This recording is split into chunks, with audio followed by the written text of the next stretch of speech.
You guys are watching the Dallas Cowboys Report. Either use hashtag Cowboys or Super Chat to get your questions on the show. That way you don't miss out on anything.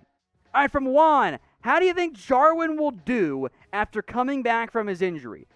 Until I hear otherwise, my expectation is that Blake Jarwin is going to have the type of year that we were hoping and expecting to get out of him last year before he ended up getting hurt and everything there. So I feel pretty good about Blake Jarwin. I'm still going to put him as tight end 1. It's a good problem to have with two young, fairly cheap guys in Jarwin and Schultz who can compete and start for you if needed. You don't need either guy to be a massive impact playmaker for you. You have Michael Gallup. You have CeeDee Lamb and Amari Cooper.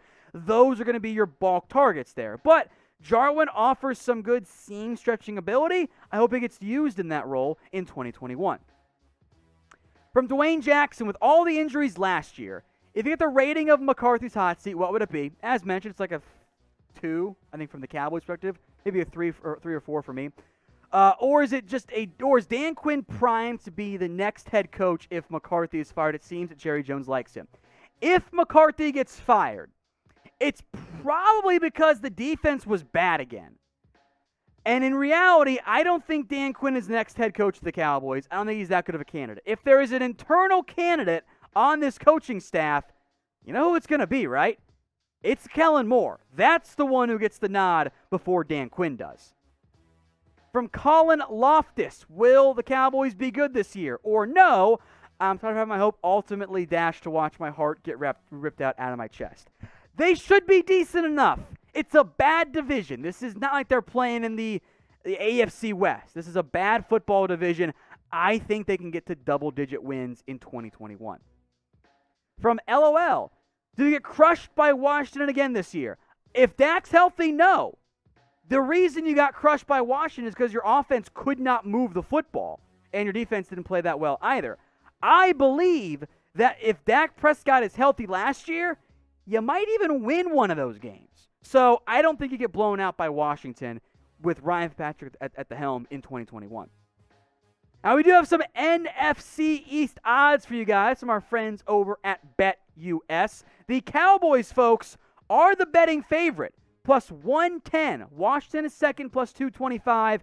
Then New York at plus 400, and Philly at plus 500. These are pretty good odds if you believe in the Cowboys. You're going to be making a nice little profit there. Head over to chatsports.com/bet. Use promo code Cowboys125. That gets you a 125% deposit bonus. Don't put all of your money on the Cowboys to win the NFC East right now. Save some of it so you can bet on each game every single week. From Nolan, I saw something on moving Simi Fehoko to tight end due to his size. You see it happening because I don't. I think it was the Dallas Cowboys team website that had a mailbag question on that, and the answer is no. Fehoko's an outside receiver. Putting him at tight end, frankly, I think would be pretty stupid. From Food Review, are the Cowboys a lock for Hard Knocks? I think they are one of the strongest contenders. Now, the rules are that if you have a first-year head coach, you can say no if HBO asks you to do it. But I wonder if Urban Meyer in Jacksonville would just say yes, because you might have Tim Tebow down there. You got Trevor Lawrence. I think Jacksonville would love the publicity. So the Cowboys are a contender. I'm not going to rule out Jacksonville, though, either. From Mustang Pride 78. Okay, thank you for the question. We wildly overrate how good La'el Collins was at guard. I mean, I think we see a couple highlight clips and go, oh, yeah, he was dominant as a rookie.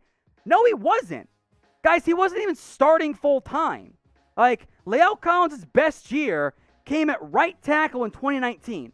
That was the breakout year for La'el Collins. And part of the reason why Collins had the breakout year is because the coaching staff kept him at one spot.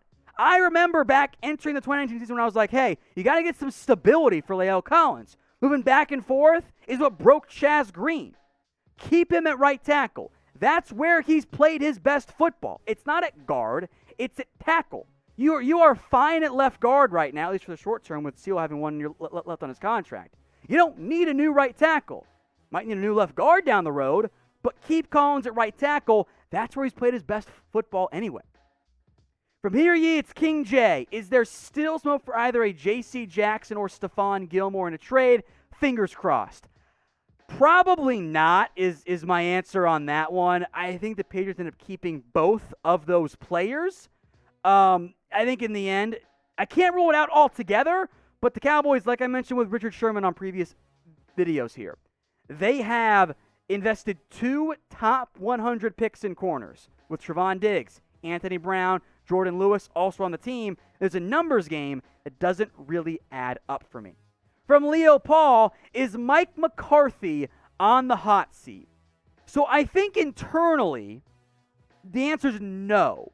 For me, the answer is yes. Now, that my opinion doesn't matter in this case. I think for the Cowboys, the moves and the type of moves that they made, given the first year was a wash due to injuries, bringing in Dan Quinn, the types of players they drafted, I think they are fully prepared to give McCarthy at least next year too.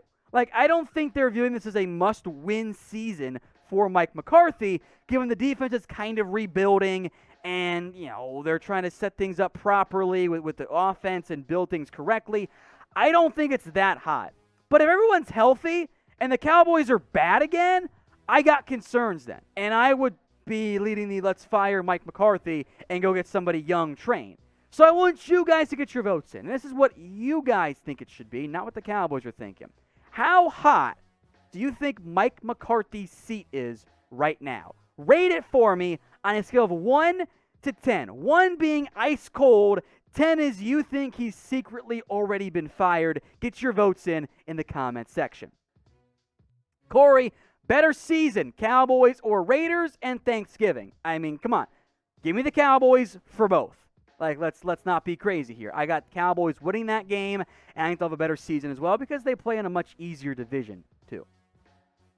From Alan Williams, over under, how many passing touchdowns will Dak have? How about 32 is the over under for Dak? And of course, you guys can get your votes in right now. O for over or U for under there, but I'll go 32. 32.5. Let's not, no ties allowed here. 32.5 is the over under. From Mariners fan, Cowboys should have first for Jaire Alexander. Sure.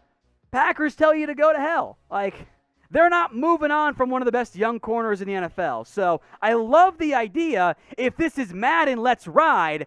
But beyond that, I don't really think it's a likely outcome for the Cowboys. I don't think that's a path they're going to end up pursuing. X2 Pro Skills, has Jason Witten officially retired yet? I mean, yeah. And, he's a coach at a high school. So, yeah, Witten's done. Next. He said LVE for Derwin. Both have injury concerns. The Chargers say no. Derwin James, yes, there's injury problems there. He's a better football player than Leighton Vander. Fun fact, by the way, I am wholly convinced if both players had been on the board for the Cowboys in that NFL draft, Dallas still would have taken Leighton Vander.